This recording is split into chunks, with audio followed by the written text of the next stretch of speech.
7 years ago, a 19-year-old woman vanished from her apartment bedroom on the outskirts of Las Vegas, Nevada, in the early hours of a night that should have ended like countless others before it. The city around her never truly sleeps, but the neighborhood where she lived did. Quiet streets, low light, the hum of distant traffic softened by desert air.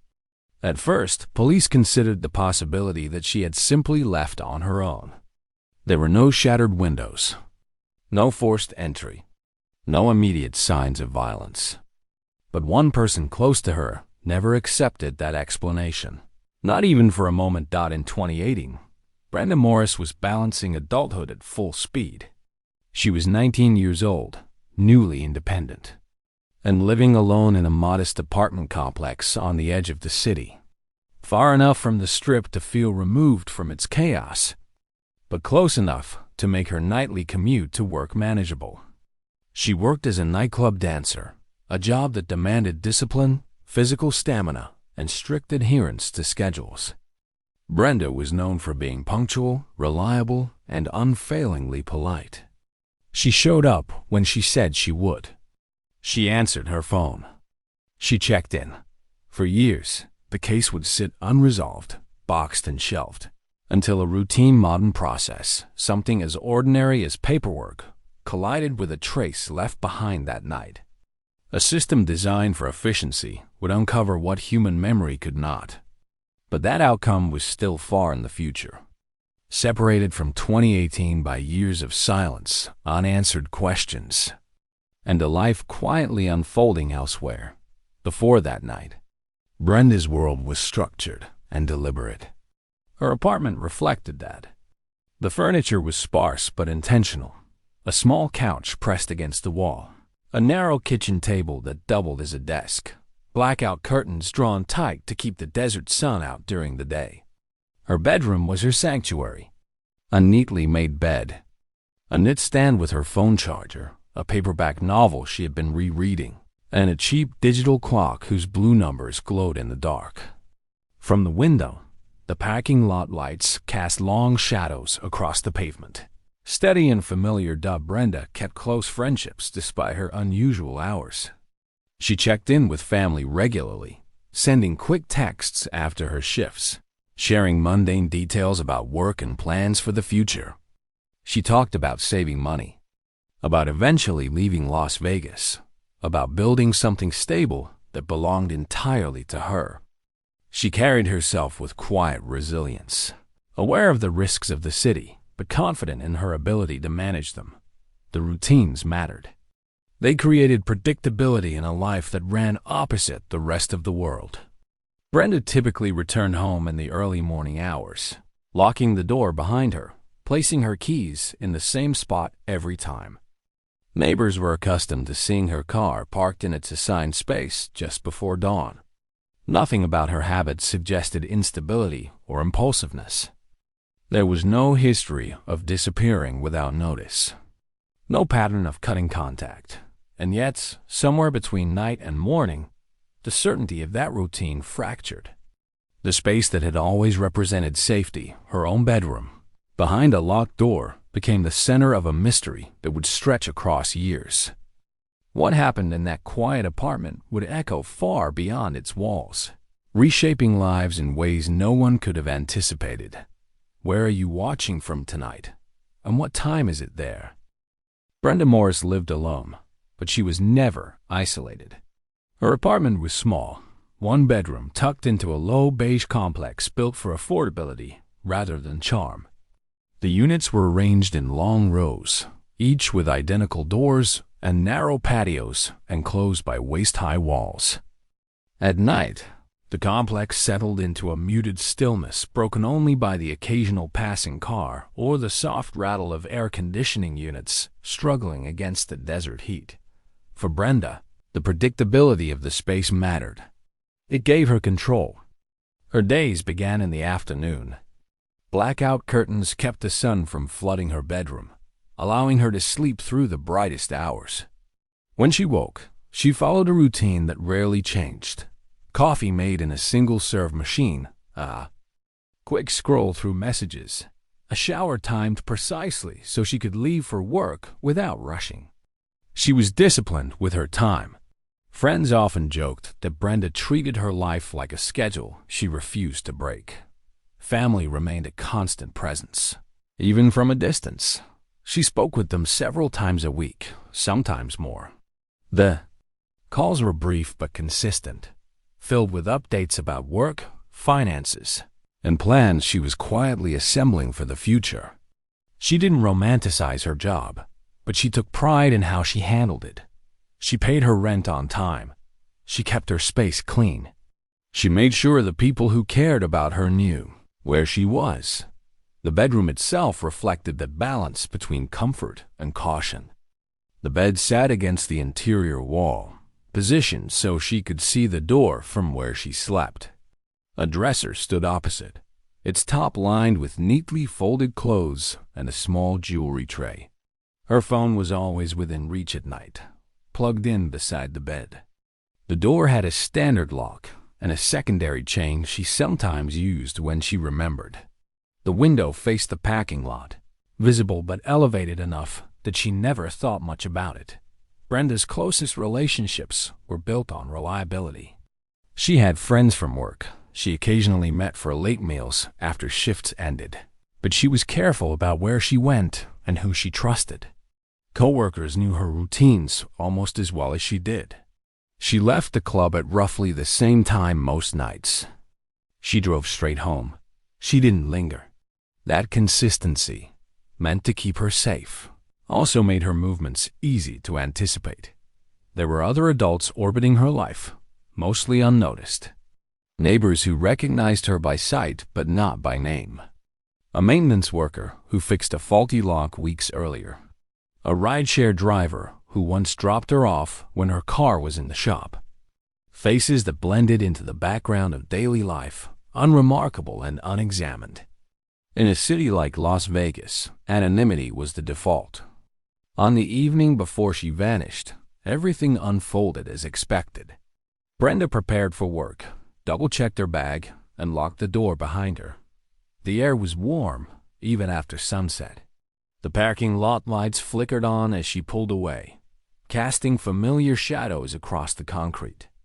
Nothing about the night felt different. Nothing hinted at what was coming. When she returned home in the early morning hours, the complex was quiet. Most lights were off.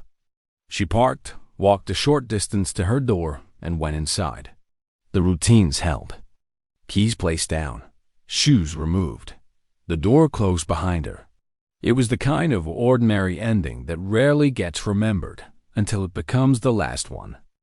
The final day of Brenda Morris's known life began like dozens before it, without urgency or warning.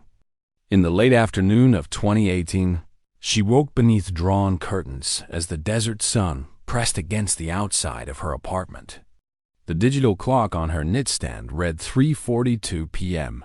She moved through her routine methodically: coffee, messages, a shower, and careful preparation for her shift.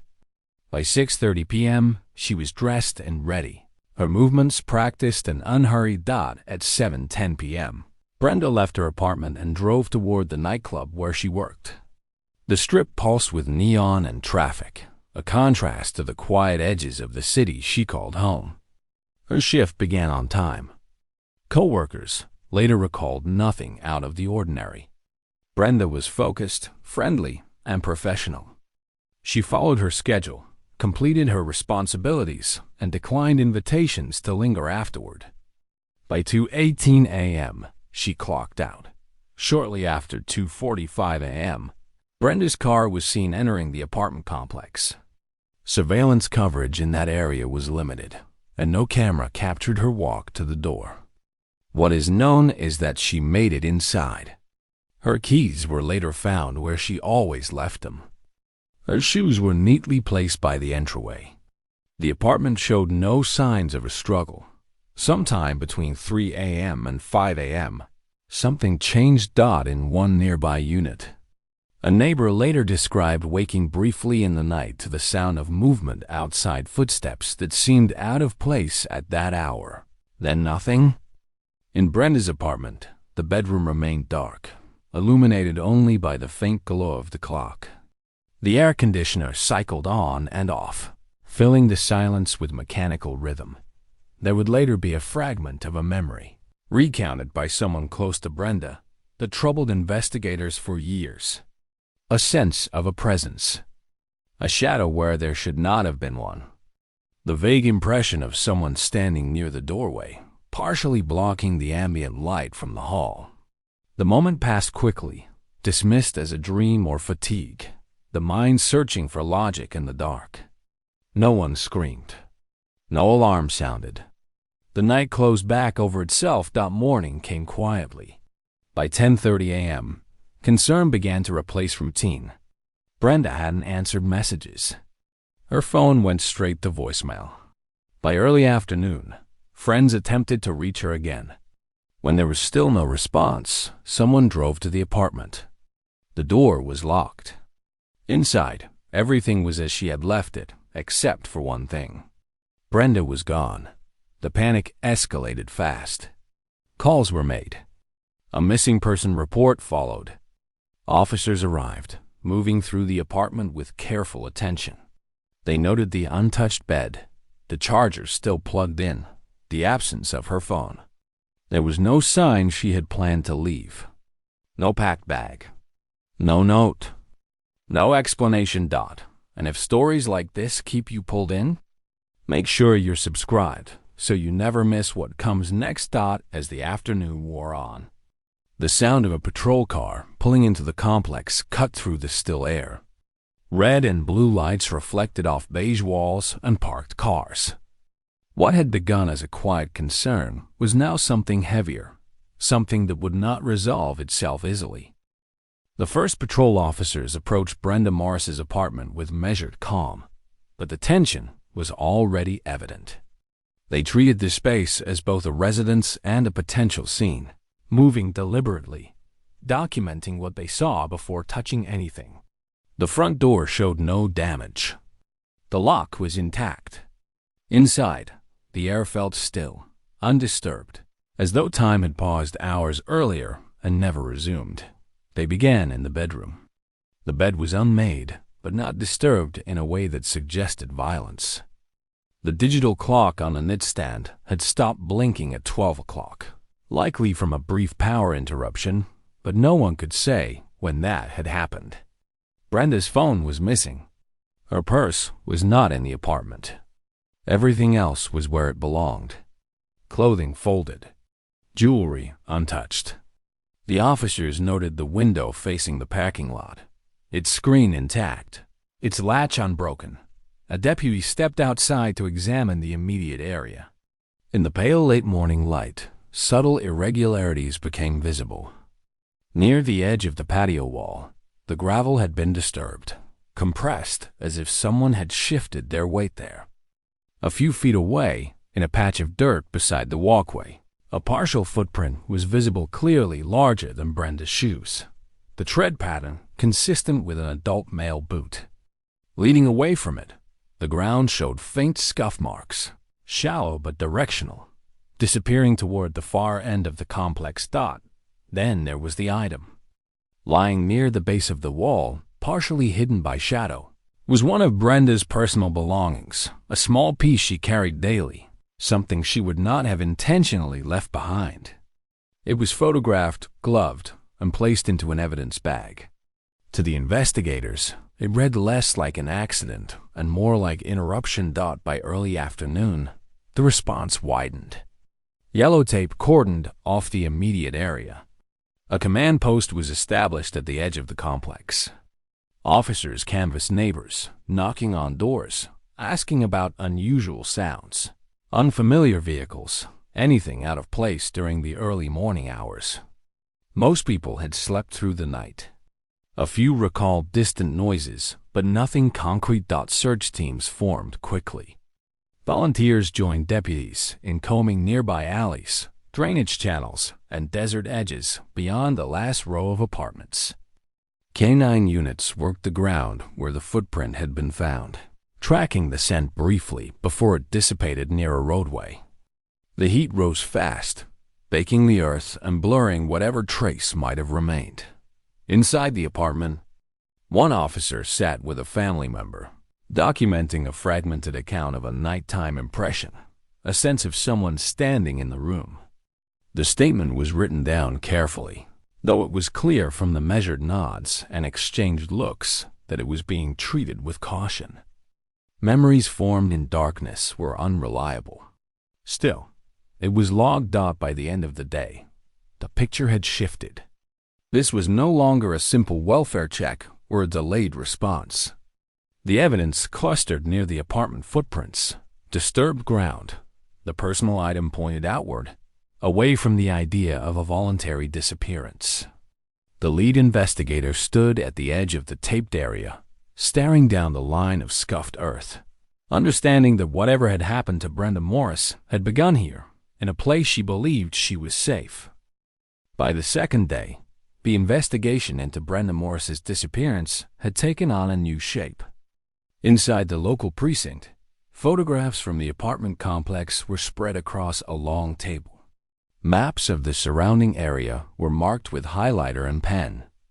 The lead investigator and a deputy worked through the evidence methodically, reconstructing the hours between 2:45 a.m. and the moment concern turned into alarm. The conclusion formed slowly but decisively. Brenda had not left on her own. The absence of planning, the footprint leading away from her apartment, and the personal item dropped near the patio wall all pointed in the same direction. The case was formally reclassified as an abduction involving a missing adult. That shift changed everything from the urgency of the search to the scope of who might be responsible. Investigators compiled a list of individuals with access to Brenda's routines. Co-workers were interviewed first, their schedules compared against hers. Friends were questioned about recent conflicts or unusual behavior. Attention then moved closer to home. Neighbors who worked odd hours. A maintenance worker who had been inside her apartment weeks earlier to repair a lock. A rideshare driver whose name appeared in her phone records from a previous night. Each name represented opportunity, not guilt. One individual quickly rose to the top of the list. The connection was circumstantial but troubling. Familiarity with the complex, proximity during the early morning hours, and a timeline that initially appeared unaccounted for. Investigators brought them in for questioning. The interview was tense. Details shifted. Certain answers raised more questions than they resolved.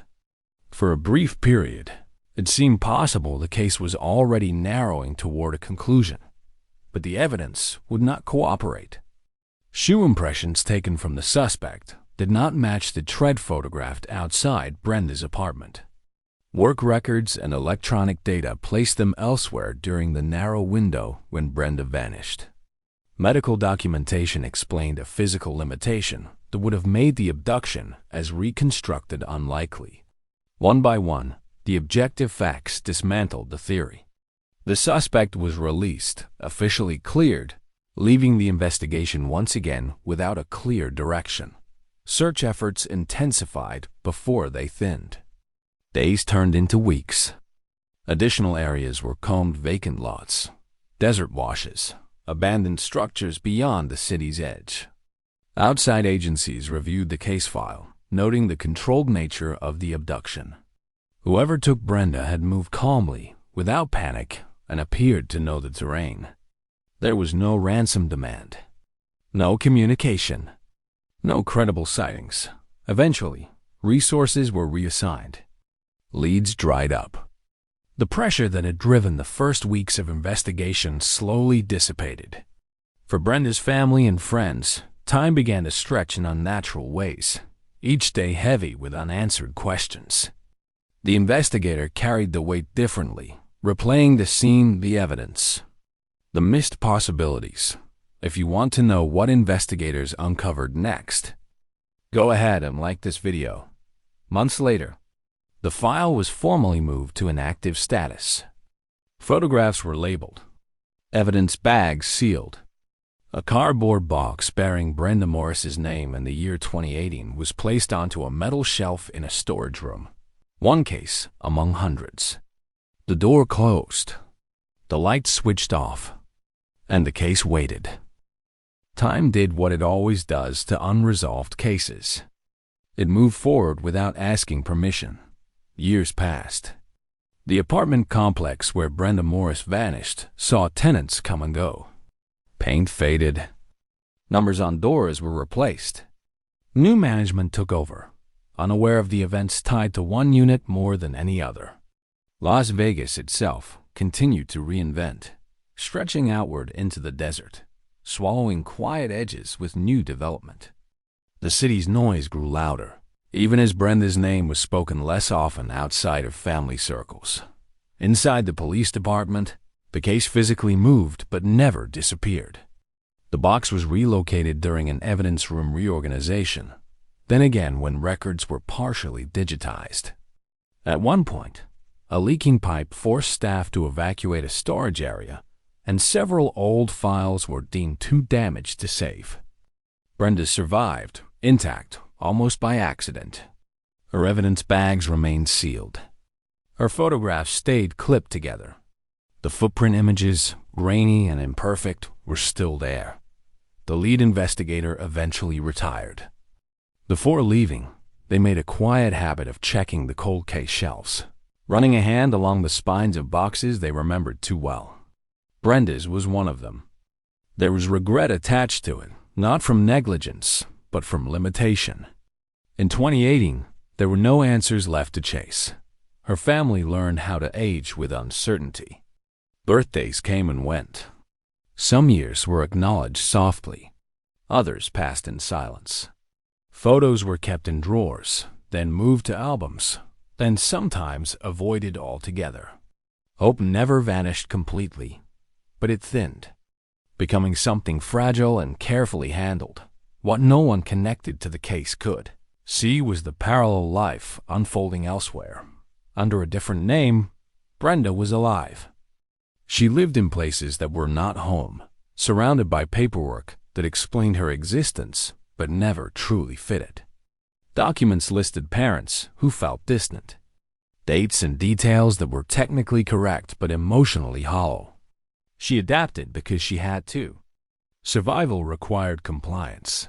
There were moments, brief and unsettling, when fragments surfaced. The smell of desert dust after rain. The hum of a parking lot light at night. The feel of keys placed down in a familiar pattern. These sensations arrived without context, leaving behind only discomfort and a persistent sense that something essential was missing. Institutions noticed inconsistencies but lacked cause or mechanism to pursue them. Records were siloed. Counties didn't talk. Databases didn't reach backward far enough. In earlier years, fingerprints were taken and filed away without comparison. DNA testing was expensive, rare, and narrowly applied. No system was designed to ask whether this adult once belonged to a missing person file. Decades-old dot, and so the years held. The box remained on the shelf. Dust settled again. But preservation, not attention, would prove to be the most important factor of all. Because when the moment finally came, when a modern system reached backward into the past, it would find something waiting. By the time Brenda Morris reached adulthood under a different name, the version of her life tied to Las Vegas had become fragmented and distant, more sensation than memory. Officially, she was someone else entirely documented, employed, and accounted for on paper. Unofficially, there was a constant low-grade dissonance that followed her from place to place. A sense that the story she was expected to tell about herself had been learned rather than lived.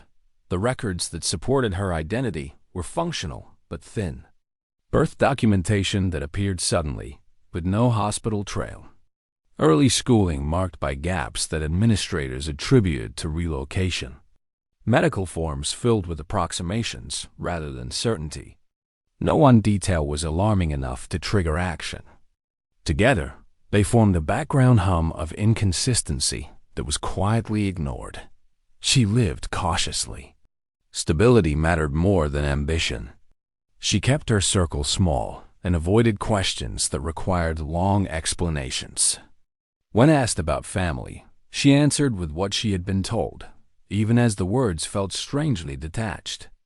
Certain sensory experiences unsettled her without explanation. The glare of parking lot lights at night, the smell of stale air indoors just before dawn, the quiet click of a door locking behind her. They arrived without narrative, then faded, leaving only unease. Decades earlier, systems were not designed to interrogate identity beyond surface verification. Counties maintained their own records. States rarely cross-referenced. DNA databases were limited to specific criminal or medical contexts. Even when fingerprints were taken for routine purposes, they were filed and forgotten. There was no mechanism to ask whether the person standing at the counter might once have been the subject of a missing person report from another jurisdiction. That changed in the modern era. A routine bureaucratic requirement unremarkable, unavoidable forced Brenda to submit biometric data. The reason was ordinary, a legal process tied to documentation and eligibility. She provided what was asked without hesitation, accustomed to compliance. Fingerprints were scanned. A DNA sample was collected as part of standardized procedure. The system processed the information automatically, without emotion or expectation. Within seconds, an alert was generated. The match was not partial. It was not speculative. The biometric data corresponded directly to evidence preserved from a crime scene in 2018. Material collected outside an apartment on the outskirts of Las Vegas. Evidence that had been photographed, bagged, labeled, and stored long after hope had faded. In a different building. Miles away, a modern cold case investigator received the notification. The name on the old file was Brenda Morris. The age progression aligned. The timeline fit with unsettling precision. The investigator requested the box immediately. As the file was pulled from the shelf and opened for the first time in years, the past and present began to collapse into each other. What had once been an unresolved disappearance was now something far more complex. A life interrupted, redirected, and concealed in plain sight. If you could tell someone what really happened all those years ago, who would you speak to first? The investigator sat with the evidence spread out before them, aware that the next steps would not just reopen a case, but redefine a person's entire understanding of themselves. The system had done what it was built to do. Now, it was up to human judgment to face the consequences. The cold case investigator approached the reopened file with practiced restraint. Years of working dormant cases had taught them that answers, when they came, rarely arrived cleanly. Brenda Morris's box was carried to a quiet office, its cardboard edges softened by age. Inside were the familiar components of a stalled investigation. Handwritten notes, printed photographs, evidence logs yellowed slightly at the corners. But now, for the first time, there was a living thread connecting it all. The investigator began at the beginning. Scene photographs were reviewed digitally, enlarged far beyond what had been possible in 2018. The disturbed gravel near the patio wall, the partial footprint, the personal item recovered near the walkway. Each image was re-examined, not as a failure, but as preserved potential. Evidence bags were logged out and sent to modern laboratories capable of extracting meaning from traces once considered inconclusive. Soil samples collected from the scuffed ground were analyzed and compared against regional geological data. The composition matched not only the apartment complex, but also several other locations, tied to one individual's known residences during that period. Fiber fragments embedded in the personal item were identified with updated microscopy, linking them to upholstery material common in a specific line of utility vehicles, manufactured in the early 2010s. The footprint, once too generic to pursue, was reprocessed using contemporary tread databases. Analysts identified the sole pattern as a work boot issued to employees in a narrow range of industries. Cross-referencing employment records from 2018 narrowed the pool further. One name surfaced repeatedly, attached to maintenance access logs, short-term contracts, and residential proximity to Brenda's apartment at the time of her disappearance. The investigator built a merged timeline. Brenda's last verified movements: the window between 3 a.m. and 5 a.m. The suspect's unaccounted hours. Utility records placed them in the area. Cell data showed a device powered off during the critical window. Rental records revealed a sudden move shortly after Brenda vanished. None of it proved guilt alone. Together, it formed a coherent narrative that had been invisible with earlier tools. Further digging revealed a pattern. The suspect's work history showed repeated proximity to vulnerable individuals. Their residences clustered around transient housing. No prior convictions. No formal accusations. Just a trail of access and opportunity that had never been examined as a whole dot by the time the investigator finished reconstructing the past. The conclusion was unavoidable. The abduction had been deliberate, controlled, and executed by someone who understood the environment and exploited routine. Administrative review approved the designation of a primary offender, even though that person was no longer available to face charges. The investigator then turned to the present. The biometric match did not identify a perpetrator. It identified a survivor. The adult living under a false name was not connected to the crime by guilt, but by identity. The realization reframed every assumption in the file. Brenda Morris had not vanished into nothing. She had been taken, renamed, and carried forward through time. Her true name preserved only in a box that someone had chosen not to destroy. The investigator prepared for the most delicate step of all, informing a person that their life, as they understood it, was built on a lie, and that the truth had finally caught up.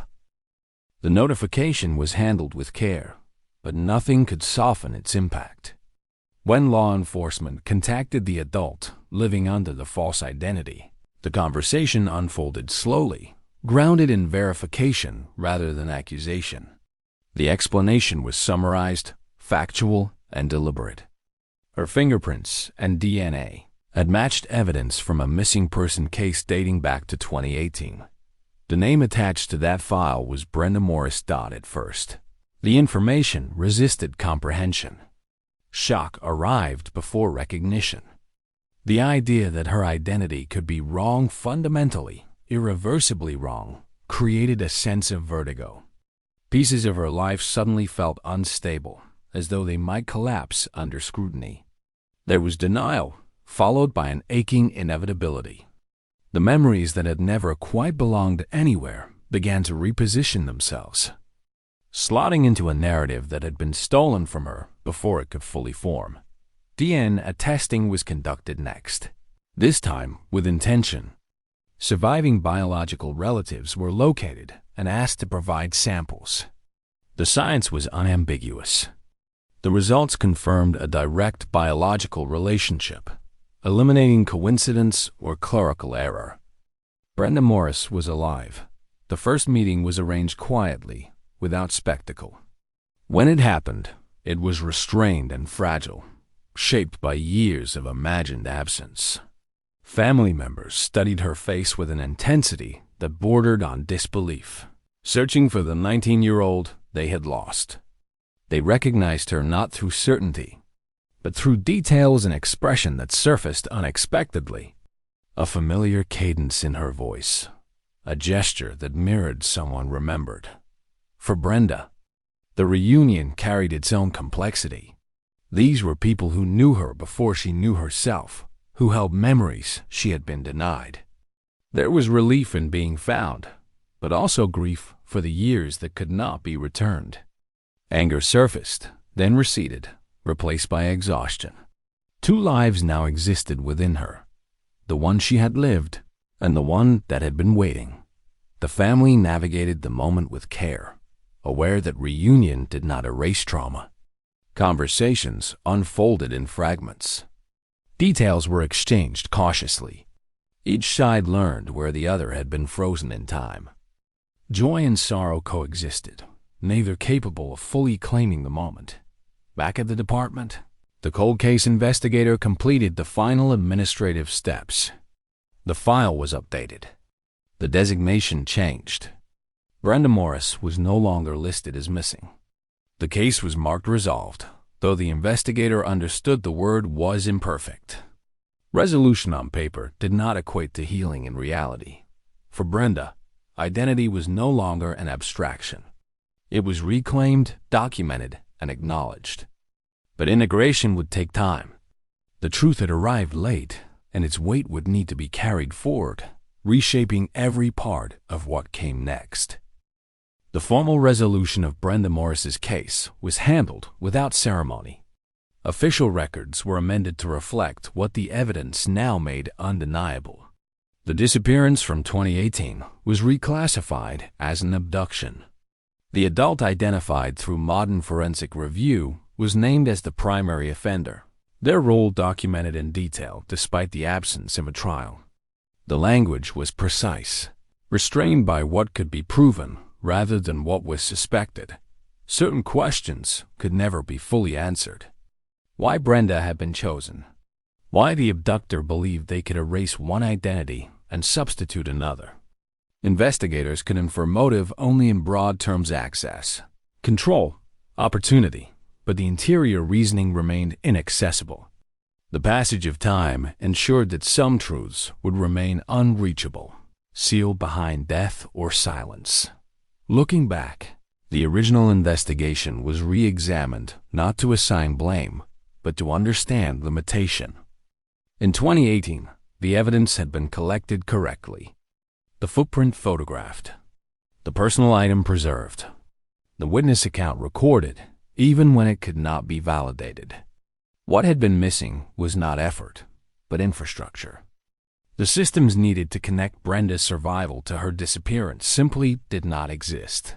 Yet, in a meaningful way, the case underscored the value of preservation over certainty. The box had not been solved because it was brilliant, but because it was kept.